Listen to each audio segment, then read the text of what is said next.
পটল কুমার গানওয়ালা। সত্যি রে সত্য, আমি না থাকলে তো মরে যেতিস, আর এখন আমার নয়। ডাল ডাল যত পাবি বিশাল, ওতে আমার কিচ্ছু যায় আসে না, কিচ্ছু না। তুই গান গাইবি? গান গাইবি? আহারে, গান গাওয়ার জন্য এত কান্নাকাটি। স্বপ্ন স্বপ্ন চ, এখন হাসিনিকে ভিতরে চ। ওদিকে বুড়ো তো আবার তোকে যারা ভিটেতে এন্ট্রি নট করে দিয়েছে। তোর নামটা কি? আমার নাম জেনে কি করবে? কি করবে? বদলে দেবে তো? বুড়ো গান শুনতে চেয়েছে, ও গান গাইবে। নাম জানার কোনো দরকার নেই। তাই হবে, বেশ চল দেখি। পটেশ্বরী যদি ভেতরে যায়, আমার সাথে যাবে।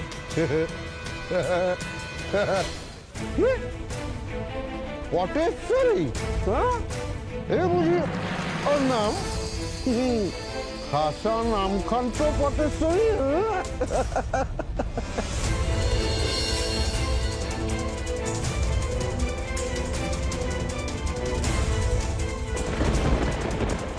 মেয়েটার নাম যেমন লুকিয়ে রাখতে পারলি না, মেয়েটারও লুকিয়ে রাখতে পারবি না। খামোখা কেন মাঝখানে আসছি?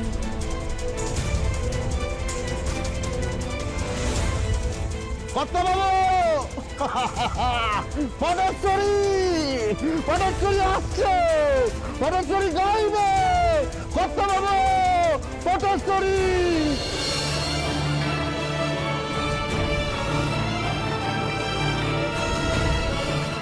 ঠিক করলাম কি কাজটা?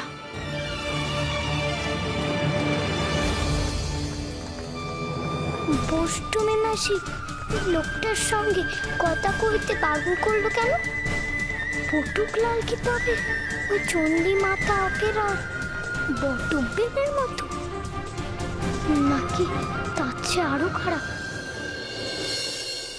তুমি যেও না, তুমি আমাকে বলে যাও, আমাকে বলে যাও। মা তুমি দাঁড়াও, তুমি কোথায় যাচ্ছ? না না, আজকে আমাকে জানতে হবে, আমাকে জানতে হবে। না, আমাকে বলে যাও।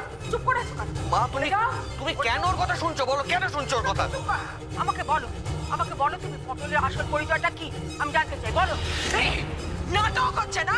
হ্যাঁ, কিচ্ছু জানেন না আপনি, না কিচ্ছু না। যদি না জানেন তাহলে জিজ্ঞাসা করুন আপনার বড় ছেলেকে আর ওই বড় বৌমাকে, কেন আপনাকে সত্যিটা জানায়নি। জিজ্ঞাসা করুন। কোন সত্যির কথা বলছো তুমি? কোন সত্যির কথা বলছি? সুজন সন্তান